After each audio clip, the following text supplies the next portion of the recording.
We've all seen the Gory commercial at "Are you really at risk for shingles?" Sometimes TV commercials, like the one with the shock top mascot who talks, are really funny. Sometimes they make you tear up. Even Sarah McLachlan probably cries when her SPCA ad comes on. And sometimes they're just plain gross.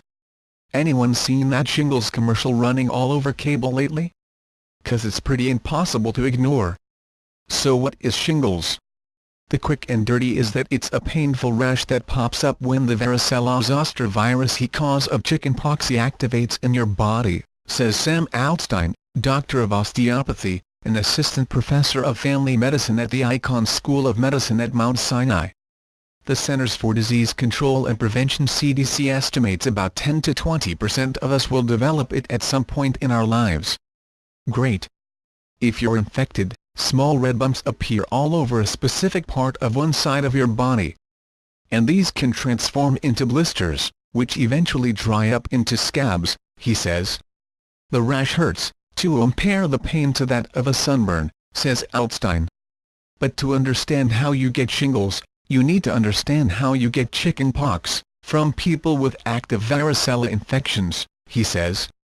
During the acute chickenpox illness, varicella-zoster virus can migrate through sensory nerves on the skin and settle in a part of our nervous system called dorsal nerve root ganglia, he says.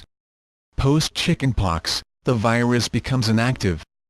It can remain this way for life, but if the virus reactivates it will cause a rash very similar to chickenpox, he explains. Most people with shingles are older. Our risk rises steeply after age 60, says Paul Sachs, MD, the clinical director of infectious diseases at Brigham and Women's Hospital in Boston. Why? Well, post-chickenpox, your immune system is super strong against the virus, more or less keeping it in check without reactivating it. But as your immune system starts to forget the virus over time, reactivation becomes more and more likely, says Sachs. And of course, older people tend to have weaker immune systems in general. That said, some younger people are still at risk for shingles. No matter your age, if you've got an impaired immune system from cancer, HIV or AIDS, or a chronic illness affecting your lungs and kidneys, that ups your risk, too, says Altstein. Note, if you've had the chickenpox vaccine but never the disease, you're still at risk for shingles since you've been exposed to the virus, just a weakened version of it, says Sachs.